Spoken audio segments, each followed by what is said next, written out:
I'm here to say thank you to everybody who was at Brighton Soup in December when I came and talked about the food bank that Brighton Women's Centre run. So I work for Brighton Women's Centre, which is a charity that supports women in Brighton. We've been working in Brighton and Hove and across Sussex for 50 years, supporting some of the most vulnerable and marginalised women in the county. We run a weekly food bank, and at any one time there are 70 women on the books getting food. So the food bank is fortnightly. Some women, obviously the women come every other week, so there's 36 women a week who are coming to get food from the food bank.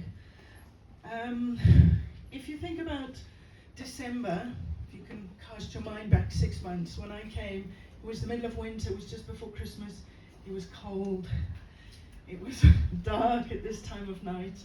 And when I was talking about the food bank and the situation then, I think you probably all remember that a lot of people were talking about having to choose between paying for food or paying for heating.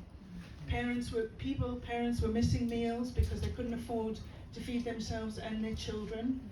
And this was what we found at the Women's Centre. 79% of the women who come into our food bank had said they'd had to skip a meal because they couldn't afford to buy enough food to feed their children or their families. So that was the situation then when I was talking about the food bank.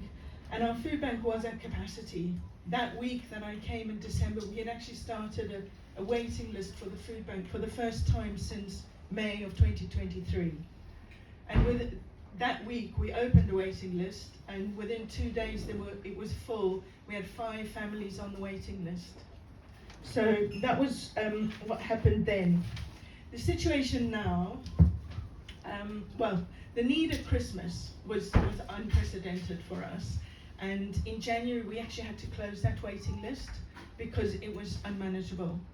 There were so many people being referred to us. And in March, we reopened the waiting list, and we've just had to reclose it again. Because normally in spring, the need isn't so much, so we can help more people, but there aren't so many people who need our help. Actually, we've had to close the waiting list again. So we have this unprecedented demand for people who need help, who need food. And also what we found at that time was that we weren't getting enough food. Our food bank, as do most food banks, rely on surplus food donated by supermarkets. And we just weren't getting the food because there was not enough food being donated. So when I came and pitched for the food bank, it was really incredible to be awarded £1,000. And we were able to buy food, additional food for the food bank for 3 months. So it was £300 a month that we bought additional food for our food bank. So in the last financial year, so that's April last year to March this year, we provided 1,165 food parcels to 146 households in Brighton and Hove, the women that we support.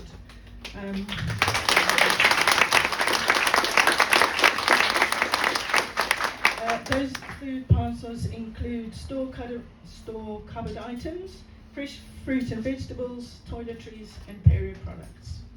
So I wanted to just share a little bit more because our food bank our service is more than just a food bank. We run drop-in hubs alongside one of the food banks and 2 other hubs during the week. So there's 3 a week, and these are free spaces, women-only spaces that women can come and get support, ask questions, get information.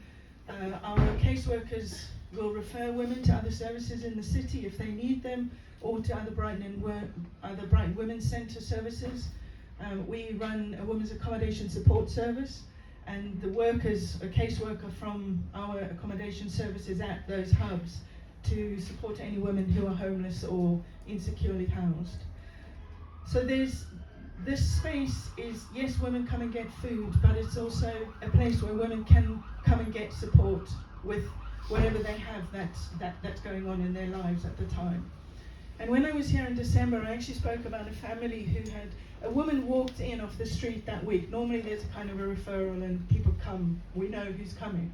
A woman just walked in off the street, and her husband and her 2 children were sleeping on the floor of a one-bedroom kind of basement flat in Brighton. They didn't have any recourse to public funds, so they really didn't have anything. We gave them food, and we were able to kind of help them with some other things. The children didn't have school uniforms. They were going to school, but they didn't have school uniforms, and they didn't have toys or anything else.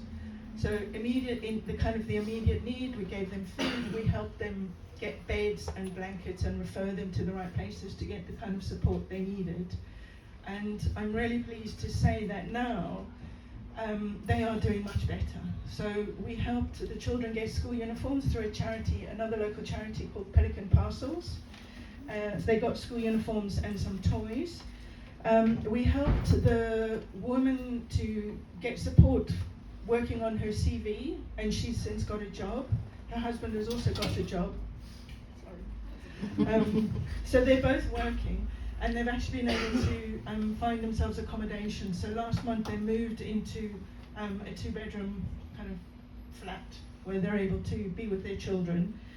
The woman does still attend the food bank, and she does come to the hubs just also to get support, just to chat. It's not always about needing something.